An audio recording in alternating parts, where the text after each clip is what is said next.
کیا تم نے کبھی غور کیا ہے کہ ابراہیم کو حکم در حقیقت بیٹے کو قربان کرنے کا نہیں تھا؟ اس واقعے پر غور کرو تو تمہیں سمجھ آئے گا کہ ظاہری قربانی تو بیٹے کی تھی، مگر اسماعیل دراصل ابراہیم کی وہ دعا تھی جسے انہوں نے تڑپ تڑپ کر مانگنے کے بعد پایا تھا۔ اور پتہ ابراہیم علیہ السلام کے لیے اللہ کا امتحان بیٹے کو قربان کرنے کا نہیں تھا، بلکہ سب سے زیادہ مانگی گئی اور سب سے زیادہ پسندیدہ دعا کو قربان کرنے کا تھا۔ اور بالکل اسی طرح ہر شخص کا کوئی نہ کوئی اسماعیل ہوتا ہے جس کو اللہ کی راہ میں قربان کرنا بہت مشکل ہوتا ہے، مگر اس کو قربان کیے بغیر آپ اللہ کے قریب نہیں جا سکتے، آپ کو اللہ کا ساتھ نصیب نہیں ہوتا۔ کسی کا مال، کسی کی اولاد، کسی کا پیسہ اور کسی کا پیار اس کے لیے اسماعیل ہوتے ہیں۔ اور یقین رکھیں کہ دنیا میں آزمائش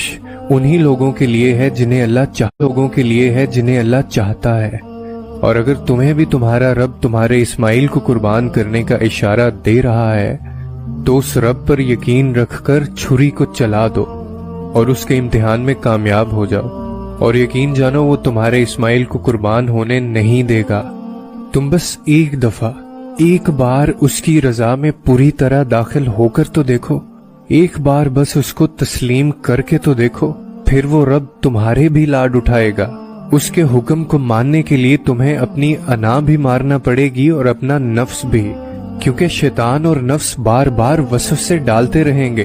اور تم بار بار تھکو گے۔ اور انتظار کرو اس وقت کا جب خوشی کے آنسو تمہارے گالوں کو تر کریں گے، اور یقین رکھو وہ تمہیں سن رہا ہے، اور وہ جس کو پسند کر لے اس کی کوئی خواہش کبھی بھی ادھوری رہ ہی نہیں سکتی۔ بس صبر رکھو، اور بے شک